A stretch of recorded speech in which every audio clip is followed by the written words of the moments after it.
WeNews.pk Quetta से मैं हूं गालिब निहाद। बलूचिस्तान के सरकारी फील्ड अफसरान अब हो जाएं होशियार, क्योंकि उनकी हाजिरी के लिए डिजिटल मॉनिटरिंग निज़ाम मुतारिफ करवाए जाने का फैसला कर लिया गया है। गुज़िश्ता रोज़ वज़ीर आला बलूचिस्तान मीर सरफराज बुगटी की ज़ेर सदारत सूबे में जारी तरक्याती मनसूबों से मुतल्लिक एक अहम इजलास मुनक्किद हुआ।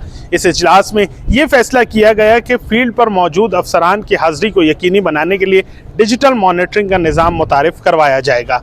इस निज़ाम के तहत फील्ड पर मौजूद अफसरान को अपनी लाइव लोकेशन के जरिए हाजिरी को यकीनी बनाना होगा, और जो अफसर 10 रोज तक अपनी हाजिरी को यकीनी नहीं बनाएगा उसके खिलाफ सख्त कार्रवाई भी की जाएगी। इजलास से बात करते हुए वज़ीर आला बलूचिस्तान ने यह भी कहा कि सूबे में जारी तरक्याती मंसूबों को तेज करने के लिए इस फैसले को लिया गया है, ताकि ये फैसले जल्द अज जल्द हों और इसका फ़ायदा आवाम को मिल सके।